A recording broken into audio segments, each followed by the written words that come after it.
James David Thomson, sociólogo estadounidense, nacido el 11 de enero de 1920 en la ciudad de Indianápolis. En 1932, a sus 12 años, Thomson y su familia se trasladan a Chicago. Allí asiste a una escuela secundaria pública. Más adelante, se graduó de la Universidad de Indiana con una licenciatura en negocios y sirve en la Fuerza Aérea de Estados Unidos en la Segunda Guerra Mundial.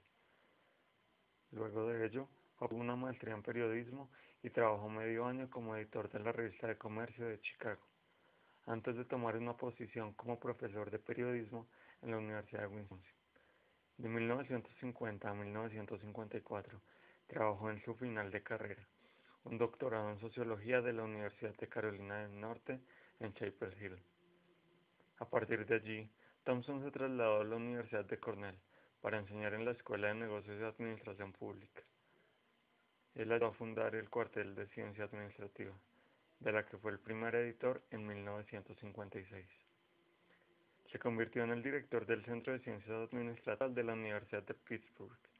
En 1967, publicó en Organizaciones en Acción, Bases de Ciencias Sociales de la Teoría Administrativa, uno de los libros más influyentes en la teoría general de sistemas. Thomson se trasladó por última vez en 1968 para dar clases en el Departamento de Sociología de la Universidad de Vanderbilt. James D. Thomson fue diagnosticado con cáncer en el año de 1972 y muere el 1 de septiembre de 1973. Organizaciones en acción. La obra de James David Thomson se caracteriza porque, a diferencia de otros exponentes de la teoría general de sistemas, tales como Parsons, Bertalanffy, Katz y Kahn, muestra mediante un conjunto de proposiciones hipótesis comprobables acerca de cómo es el comportamiento de las organizaciones y sus individuos en casos determinados. En su obra se halla alrededor de 95 proposiciones. Por otro lado, el interés de Thomson se centra en dos variables. Por una parte, está el tipo de ambiente al que las organizaciones responden y, en segundo lugar, al cual le dedica una mayor importancia, es al tema de las diversas tecnologías que son utilizadas por las organizaciones para lograr cumplir su labor. Si bien comparte parte de la idea de Katz-Kahn en cuanto a sistemas abiertos se refiere, Thomson concibe a las organizaciones como sistemas naturales, que son similares a los sistemas abiertos, dado que observa como factores principales su dependencia al entorno inmediato y de la presencia de una organización informal dentro de las estructuras formales de autoridad, entendiendo que dichas organizaciones informales son caracterizadas por cimientos y valores propios de cada individuo que integra la organización. Thomson afirma que las organizaciones deben optar por mantener una combinación de estrategias entre sistemas abiertos y cerrados. La supervivencia del sistema como meta de las organizaciones no depende únicamente de las estrategias de sistemas cerrados, dado que si bien se obtiene una mayor eficiencia producto de las medidas racionales entendidas por las normas, en ocasiones la incertidumbre en el ambiente hace tales medidas problemáticas para la supervivencia de la organización. Para entender por qué son problemáticas, Thomson explica que esto depende de dos sectores o niveles diferentes de la organización, las cuales buscan el dominio de su contraparte. Por un lado, está el sector institucional, el cual se encarga de la articulación global de los propósitos de la organización, y es el que define cómo constituirá su dominio dentro de la misma.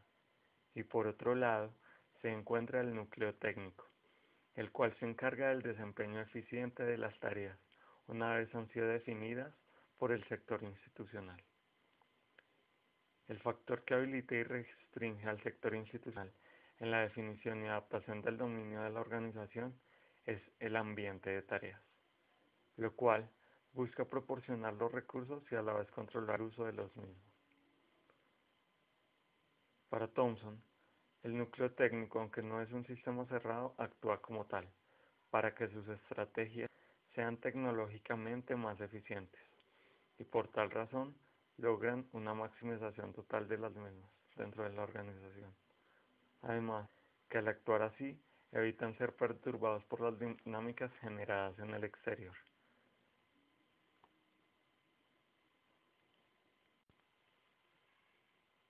Thomson resalta que en el núcleo técnico se formula hipótesis que sirven de base para su labor y a su vez hacer predicciones racionales sobre los resultados de los esfuerzos.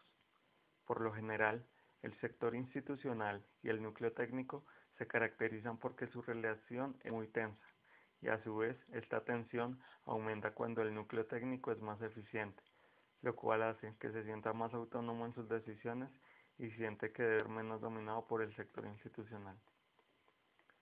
Thomson además argumenta que quien se encarga de medir y apaciguar dichas tensiones es el sector gerencial, el cual es el que controla la organización de carácter técnico a través de la administración, determinando su escala y su amplitud.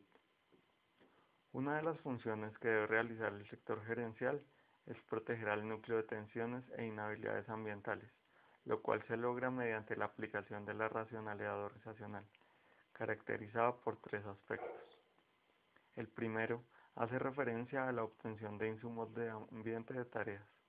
El segundo, el importante uso de la tecnología en la producción de bienes y servicios. Y el último aspecto se refiere a realizar la distribución de la producción en el ambiente. Thomson reconoce que las normas de racionalidad permiten amortiguar el impacto de las perturbaciones externas ocasionadas en el núcleo y que si no lo logra, permitirá que éste se adapte a un nuevo ambiente de tareas. Thomson hace una apreciación en cuanto a las organizaciones racionales dentro de los sistemas abiertos, analizando que éstas tratan de invertir la dependencia en su ambiente de tareas y así logrando ostentar el poder. A su vez, Thomson dedica parte de su obra a las acciones de los individuos, en especial a aquellos que desempeñan la función gerencial, los cuales actúan según sus propias normas de racionalidad, pero si bien intentan controlar a la organización en su totalidad, no lo logran, por lo cual realizan alianzas con otras personas con la misma acción institucionalizada en cuanto a tecnología y ambiente de tareas se refiere. Por último, el autor concluye que las organizaciones son gobernadas por coaliciones antes que por individuos, y el sector directivo es aquel que coordina las coaliciones dominantes. James E. Thomson, si bien se diferenció en muchos aspectos de los otros exponentes de la teoría general de sistemas, es uno de los más desconocidos en lugares diferentes a Estados Unidos. Sus aportes al estudio del comportamiento tanto de las organizaciones como de los individuos y actores que la componen es uno de los factores que hace de su investigación muy enriquecedora, sobre todo por casi el centenar de hipótesis verificables que muestran que la supervivencia del sistema no depende solo de lo racional, sino de una relación entre este y los factores informales, además de la relación de las estrategias tanto de sistemas abiertos como cerrados.